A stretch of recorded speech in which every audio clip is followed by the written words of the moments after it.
sortir de la dépendance affective en 5 étapes simples.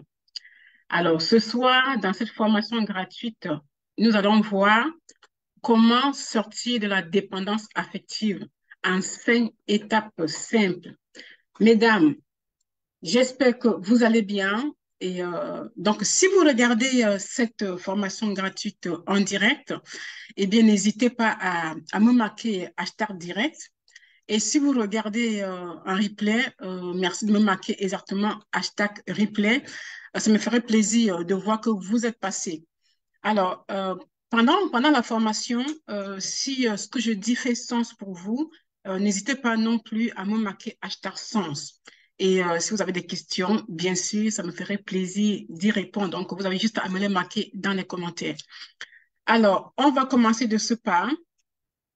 Euh, Si vous passez par là pour la première fois ou alors vous êtes nouvelle dans le groupe privé, parce que cette formation se passe dans mon groupe privé, eh bien, mon nom est Yvonne Katé-Tangli. Je suis love coach certifiée en psychologie positive, également auteur de 2 livres. Yvonne Invaincue et Rupture amoureuse, les clés de ma guérison. Ça, c'est l'un de mes livres qui est là derrière moi. Alors, moi, j'aide les femmes qui veulent sortir du schéma répétitif des relations destructrices, toxiques, malsaines et des ruptures amoureuses, eh bien, à bâtir une vie saine sans se sentir seule. Alors, pour être passé par là, j'ai enchaîné des relations toxiques, destructrices, des relations malsaines. J'ai enchaîné les ruptures amoureuses. Pourquoi? Il y avait plusieurs raisons, mais l'une des raisons, c'est que j'avais peur de me sentir seule. Je ne voulais pas ressentir de la solitude et du coup, je me mettais dans les relations qui ne me convenaient pas et parfois même très rapidement. Donc, je ne prenais pas le temps d'abord déjà de guérir de ma rupture. Je ne prenais pas le temps de comprendre pourquoi est-ce que la relation n'a pas abouti. Et donc, j'ai répété les mêmes schémas. Alors, je me suis retrouvée dans une relation de dépendance affective pendant plus de 16 années. Et j'ai compris plus tard pourquoi est-ce que je m'étais retrouvée dans ces relations. Et même plus tard encore, dans mes autres relations, j'avais tendance à être dépendante émotionnellement. Alors, ce soir, je vais vous partager, selon moi, les 5 étapes simples pour ne plus se retrouver dans une relation de dépendance affective, dans une relation où on est dépendante émotionnellement. Donc voilà, n'hésitez pas à me marquer hashtag sens si ça fait sens pour vous. Alors, l'étape numéro 1, c'est de reconnaître la dépendance affective. Parce que moi, dans mon cas, je ne savais même pas que j'étais dans une dépendance affective. Donc, c'est plus tard, en me formant, que je m'étais rendu compte que, il y avait des similitudes entre ce qu'on me disait ou bien voilà, et ce que j'avais vécu. Et c'est là que j'ai compris que j'étais dans une dépendance affective. Et aussi, j'ai compris que les causes de ma dépendance affective, quand j'ai écrit mon premier livre, Yvonne Invécue. Donc voilà, la première étape, c'est de reconnaître la dépendance affective. Et donc, pour sortir d'une dépendance, comme de toute situation où on ne sent pas bien, que ce soit une relation toxique ou pas, pour sortir de là, effectivement, il faut toujours reconnaître ce qui est. Il faut reconnaître ce qui se passe. Alors, posez-vous des questions. Suis-je dépendante émotionnellement avec quelqu'un? Suis-je malheureuse lorsque je suis seule? Et si tel est le cas, il faut déjà accepter la réalité de votre dépendance. Donc, c'est la première étape. Si vous voulez surmonter votre dépendance affective, il faut déjà accepter cela. Si vous répondez oui à cette question-là, c'est la première étape. Donc, accepter.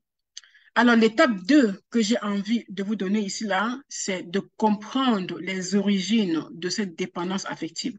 Pourquoi est-ce que vous êtes dépendante affective? Pourquoi est-ce que vous dépendez de quelqu'un émotionnellement? Qu'est-ce qui manque en vous?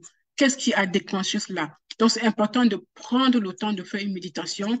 Euh, Ça peut ne pas se faire en un jour, mais vraiment placer ça au centre de vos réflexions, de votre méditation pour aller chercher à comprendre pourquoi est-ce que vous êtes dans une dépendance affective. Pourquoi est-ce que peut-être que ça fait plusieurs années ou bien plusieurs fois que vous vous retrouvez dans une relation de dépendance affective. Peut-être qu'à chaque fois que vous êtes dans une relation, vous avez tendance à dépendre de la personne émotionnellement. Donc, c'est important de comprendre pourquoi, quelles sont les origines.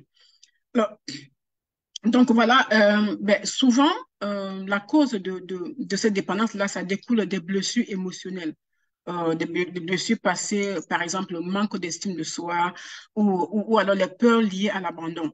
Bon, dans mon cas, c'était la peur liée à l'abandon et la peur liée à l'humiliation. Donc, j'avais ces deux blessures-là. Et du coup, je me réfugiais un petit peu ben, vers mon mari. C'était mon mari à l'époque. Donc, je me réfugiais un petit peu en lui et j'avais du mal à décider toute seule. Donc, pour moi, il fallait toujours sa validation. Et tant qu'il me donnait pas son OK pour une décision qui me regardait, qui me concernait, je n'étais pas en accord, je n'étais pas OK, je n'étais pas à l'aise. Donc, c'est ça. Et donc, ces dépendances étaient liées par ma peur de l'abandon et ma peur de l'humiliation. Donc, c'est important pour vous de prendre le temps d'explorer vos expériences passées pour identifier les facteurs qui ont déclenché cette dépendance-là. Comme je vous le dis, moi, je n'avais pas, ben, je connaissais pas, je n'avais pas de cause hein, jusqu'à ce que j'écrive mon premier livre. Même après avoir écrit mon premier livre, j'avais encore ça qui revenait.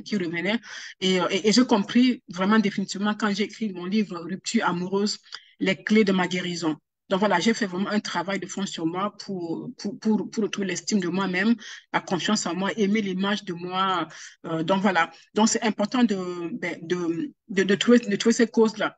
Et l'étape 3 ici que j'ai sélectionné, eh bien, c'est de renforcer l'estime de soi. Donc, quand vous avez identifié cela et vous avez pris le temps de méditer, vous avez compris pourquoi est-ce que quand vous êtes en relation, vous êtes dans une dépendance affective, dans une dépendance émotionnelle.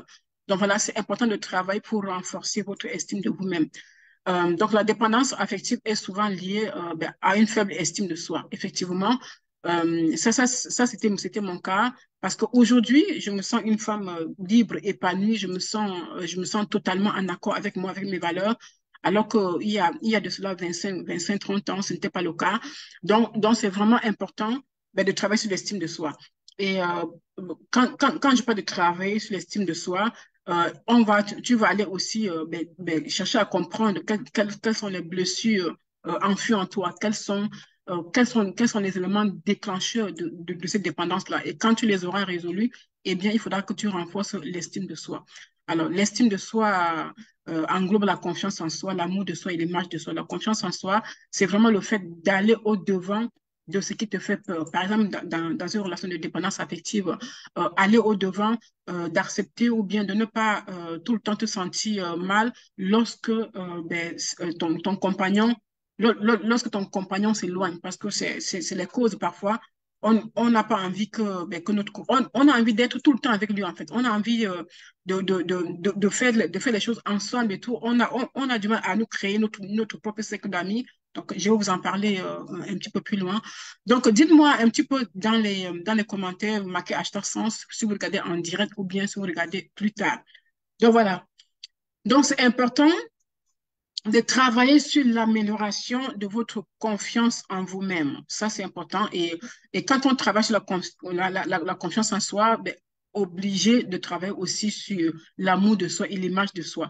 L'image de soi, ça fait partie du package. Hein, voilà. Si tu n'aimes pas l'image que ton miroir te renvoie, ah ben, automatiquement, tu vas perdre confiance en toi et voilà, et tu vas pas t'aimer, donc tu vas perdre l'estime de toi. Donc, c'est important de travailler sur ces facteurs-là pour vraiment ben, asseoir vos valeurs et vous aimer sans aucune condition. C'est ce que j'ai fait et ça fonctionne pour moi et c'est ce que j'aide les femmes aussi à faire, à y arriver pour développer leur potentiel et vraiment s'assumer pleinement en tant que femme. Depuis 2019, c'est la mission que je me suis donnée parce que avec ce que j'ai vécu, j'aimerais vraiment pas qu'une femme qui croise mon chemin se retrouve ben, dans le même cas de figure que moi, parce qu'il y a beaucoup de femmes à qui mon histoire parle. Donc j'aimerais pas, c'est vraiment quelque chose que j'ai envie j'ai envie d'aider chaque femme qui croise mon chemin. Alors, pour ce également, il faut identifier vos forces. Quelles sont vos forces? On a toutes des forces, on a toutes des croyances, on a toutes des faiblesses, mais il faut identifier vos forces. Et fixez-vous également des objectifs personnels et tentez de les atteindre. Là, quand vous le faites, eh bien, quand vous le faites, vous, attends, je mets mon téléphone sur sourdine. Alors, quand vous le faites, vous améliorez votre confiance en vous et par ricochet, vous estimez parce que quand on réussit à atteindre un objectif qu'on s'est fixé, comme par exemple se fixer des objectifs et les atteindre, les objectifs il ne s'agit pas de gros objectifs, simplement le fait de te dire que tous les matins, si tu n'as pas, si tu n'avais pas si tu n'avais pas cette habitude-là, tu prends la décision que tous les matins, tu dois boire ton verre d'eau. Pourquoi tu bois ton verre d'eau tous les matins? D'abord, c'est pour hydrater ton corps et ça va t'aider aussi à ta digestion. Et derrière, ça va te donner une belle peau. Tu vois, quand tu prends la décision déjà de te fixer ces petits objectifs-là, bon, il y a d'autres objectifs. Hein, je prends cet exemple-là parce que c'est simple et c'est un objectif réalisable. Parce qu'effectivement, on dit aussi ben, de se fixer des objectifs réalisables. Si tu te dis, j'ai 3 kilos à perdre, ou bien j'ai 5 kilos à perdre, je vais les perdre en 12 jours, ah ben, ce ne sont pas des objectifs atteignables, à moins que vraiment que tu te noues l'estomac, tu cours toute la journée ou bien tu es en salle de sport toute la journée pour y arriver et c'est pas conseillé parce que même si tu le fais et que tu réussis au bout de 2 jours, eh bien tu les reprendras dès que tu te mettras à manger, à t'alimenter. Donc voilà, il faut se fixer des objectifs réalisables. Et donc, ben, la prochaine étape que j'ai envie de vous donner, c'est vraiment que lorsque vous vous sentirez mieux dans votre peau, eh ben, vous serez moins enclin à dépendre des autres ben, pour votre bonheur. Parce que je rencontre beaucoup de femmes qui pensent comme moi, il y a quelques années, mon bonheur passe par celui de mon compagnon. Donc, si mon compagnon est heureux, oui, je serai heureux. S'il est heureux, ben, moi, je suis heureuse. Ou alors je me disais, je serai heureuse quand il me montrera qu'il m'aime. Je serai heureuse quand il m'aimera. Non, j'ai appris à comprendre que c'est vraiment quelque chose que on est responsable de notre bonheur. On est responsable on est en tout cas la seule personne à nous rendre heureuses. Et tant que tu n'es pas heureuse toi seul, tant que tu n'es pas heureuse avec toi-même, eh bien, tu auras du mal à être heureuse dans une relation. Pourquoi? Parce que tu vas encore une fois dépendre de cette personne émotionnellement et malheureusement, ce sera un petit peu un cercle vicieux. Tu attendras à ce que cette personne comble ton affectif et ce sera difficile pour toi ben, d'y arriver. Parce que quand on dépend de quelqu'un, c'est un peu comme si tu te fais accompagner en voiture avec quelqu'un, tu es prête, le rendez-vous c'est à 15 heures, depuis 13 heures tu es prête, mais qu'est-ce que tu fais? Tu t'installes, tu t'assois, tu attends. La personne sera peut-être prête à 16 heures ou même à 17 heures, alors que le rendez-vous est à 15 heures. Tu vas assumer le retard avec cette personne-là, alors que tu aurais pu ben, prendre ton transport en commun et te rendre à l'adresse, au rendez-vous. Donc voilà, pour moi, je prends ces exemples-là vraiment pour mieux vous expliquer ce que j'ai envie de vous faire passer comme message ce soir. Alors, l'étape numéro 4, c'est apprendre à être autonome. Alors, quand on n'est pas autonome, et je reprends encore l'exemple ben, de cette sortie que tu veux faire avec une amie qui a proposé de t'accompagner. Peut-être que tu n'étais pas d'accord ou bien tu avais envie d'y aller seul. Peut-être c'est ton compagnon ou bien ton mari qui veut t'accompagner. Toi, tu n'étais pas d'accord. Mais puisque tu as du mal à te séparer de lui, puisque tu as du mal à, à prendre des décisions toute seule, même si au fond de toi, tu voudrais bien prendre ton transport en commun pour y aller parce que voilà, tu n'as pas envie de partir avec la voiture, ben, tu vas accepter, tu vas attendre. Il va prendre son temps, tu es prête, tu t'assois, tu l'attends, il va prendre son temps et tout ça. Et au fond de toi, tu n'es pas contente parce que tu n'es pas en accord avec ce que tu voulais. Mais malheureusement, puisque tu dépends de la personne, puisque tu as tellement envie de faire plaisir à la personne, puisque la personne a proposé de t'accompagner, eh bien, ben, tu acceptes, mais tu n'es pas tellement fier, j'ai envie de dire. Donc, il faut apprendre à être autonome. Alors, pourquoi est-ce que je prends cet exemple de conjoint qui accompagne? Parce que ce sont des cas de figure que moi j'ai vécu. Parfois, j'avais besoin de sortir, mais au lieu de... À l'époque, je ne conduisais pas encore, hein, je n'avais pas mon permis de conduire. Et donc, parfois, je pouvais prendre le transport pour y aller, mais comme je savais que mon conjoint pouvait m'accompagner en voiture, donc il me le proposait et j'acceptais. Et même parfois, c'est moi qui allais demander, est-ce que tu peux me déposer, s'il te plaît? Mais le moment venu, l'heure passe tic-tac, tic-tac, il n'est pas prêt et moi j'attends. Et parfois, j'avais la boule au ventre. Je me disais, mais pourquoi tu as attendu?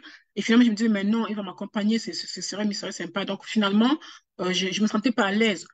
Donc, je dépendais un petit peu de lui. Donc, c'est pour ça que je dis qu'il faut apprendre à être autonome. Donc, apprends à assumer tes décisions, apprends à faire des choses selon comme toi, tu te sens bien. Donc voilà, donc il est essentiel de développer votre autonomie émotionnelle. Donc c'est vraiment hyper important si tu veux sortir de la dépendance affective, si tu ne veux pas ben, reproduire les mêmes schémas de plus tard. Alors je vais prendre ici là le cas de Serena que j'ai accompagnée. Serena était dans une dépendance affective avec son compagnon. Serena, une jeune femme de 19 ans, ça faisait 3 ans qu'il était avec cet homme-là et il la quittait, il revenait, il la trompait, il revenait. Mais elle était vraiment dépendante émotionnellement de lui parce que c'était quelqu'un en qui elle tenait. Et donc, cet homme a même rompu la relation, mais Serena est restée toujours sur la relation. Elle n'avait pas, elle n'arrivait pas en tout cas à lâcher prise, elle n'arrivait pas à sortir de là.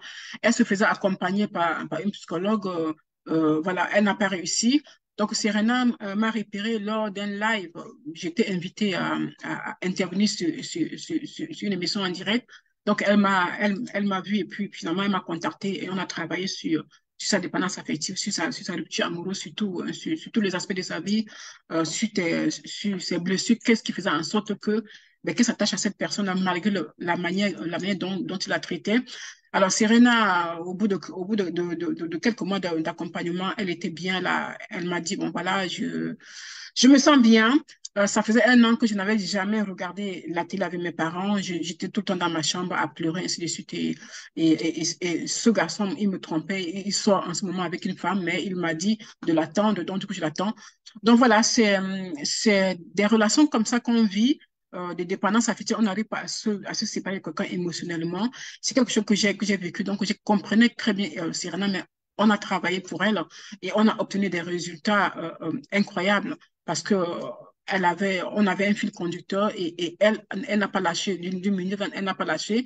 Et elle, on a obtenu des résultats pour elle, elle va bien et je suis très heureuse pour elle.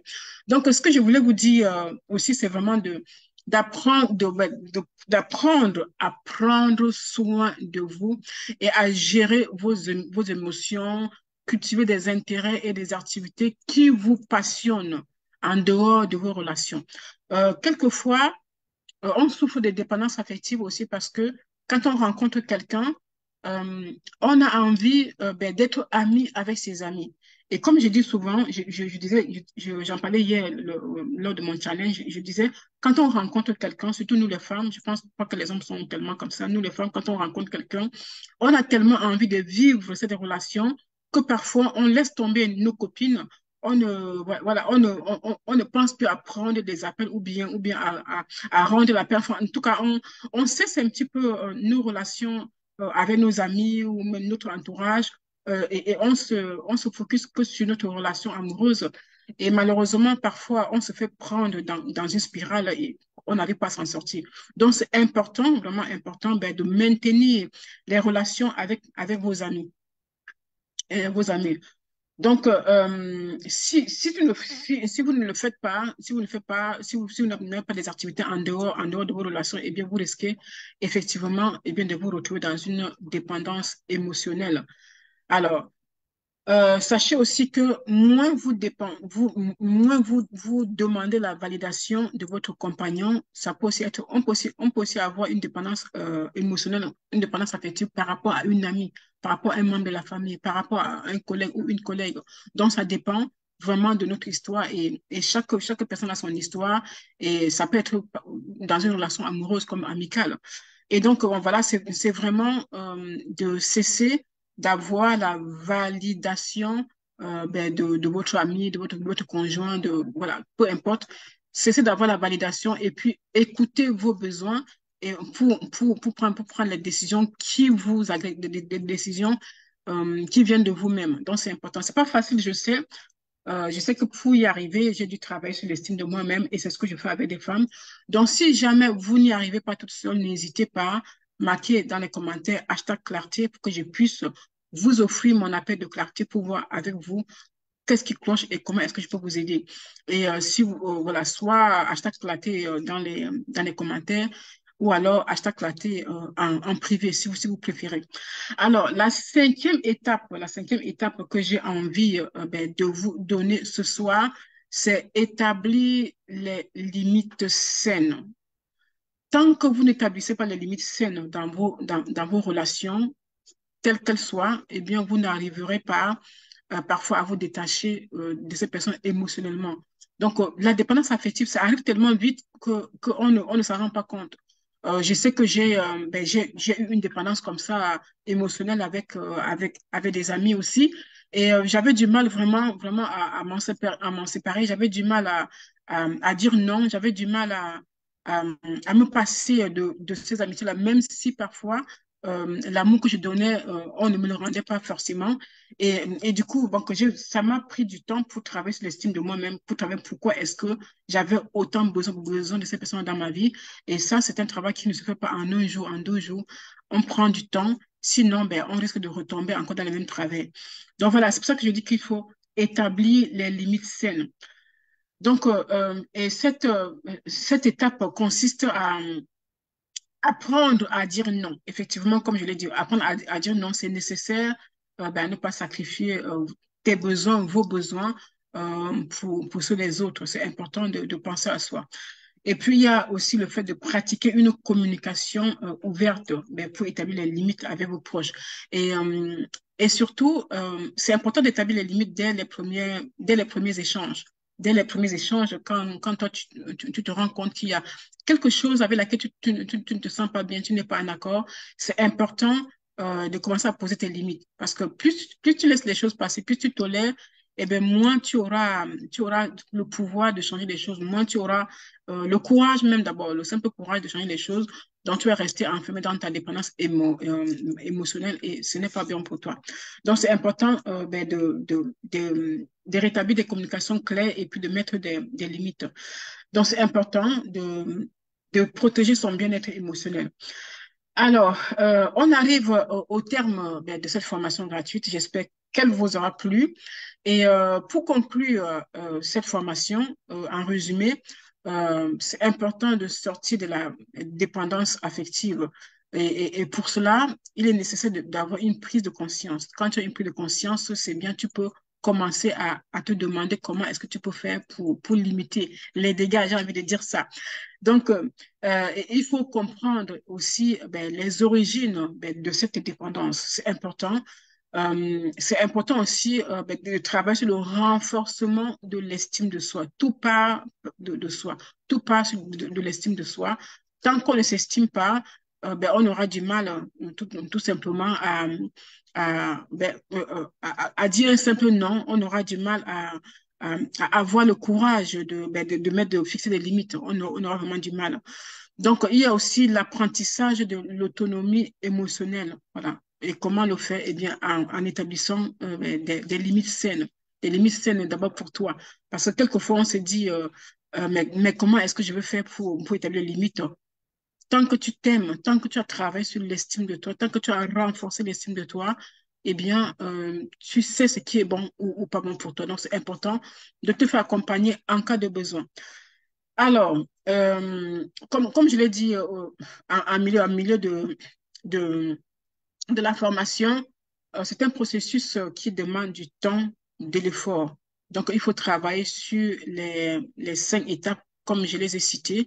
Donc, reconnaître la dépendance affective, comprendre les origines de la dépendance également, et renforcer l'estime de soi, apprendre à être autonome et puis établir les limites saines. Ce sont pour moi les 5 piliers importantes que moi, j'ai mis en place pour moi et qui fonctionnent également pour mes coachés, pour les femmes que j'accompagne.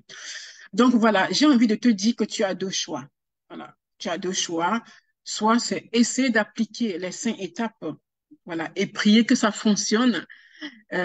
Sinon, continuer ben, de souffrir de dépendance affective et te demander tous les matins pourquoi est-ce que je me sens comme ça, pourquoi est-ce que je n'arrive pas à me détacher émotionnellement, pourquoi est-ce que c'est tout le temps comme ça pour moi. Soit tu te fais accompagner eh bien, pour briser progressivement eh bien, les chaînes de la dépendance affective qui t'empêchent de vivre une relation saine, d'abord avec toi-même, qui t'empêchent de vivre une relation épanouissante, d'abord avec toi-même avant de la vivre avec quelqu'un. Donc voilà. Si vous sentez le besoin, n'hésitez pas. Donc, je vous invite à me marquer euh, dans les commentaires hashtag 106 si ça vous a parlé. Et surtout, si vous avez besoin de clarté avec moi, n'hésitez pas à me marquer hashtag clarté dans les commentaires ou alors à me contacter en privé. On arrive maintenant au thème de cette formation gratuite. Je vous souhaite de passer une bonne soirée. Toi qui vas regarder en replay ou je sais pas si tu es en direct, en tout cas, à la fin, j'irai voir s'il y a des questions ou alors s'il y a eu des personnes en ligne. J'aime bien me concentrer sur, sur la formation et comme ça pour que je puisse vous donner le maximum je vous donne le maximum de valeur pour vous aider efficacement. Alors, je vois qu'il y a une personne en ligne. Bonsoir à toi, j'espère que tu vas bien. Donc, marquez-moi des cœurs et puis un petit commentaire, un petit salut, un petit coucou Yvonne, ça me fait toujours plaisir. Donc voilà, je vous souhaite de passer une bonne soirée, une bonne nuit.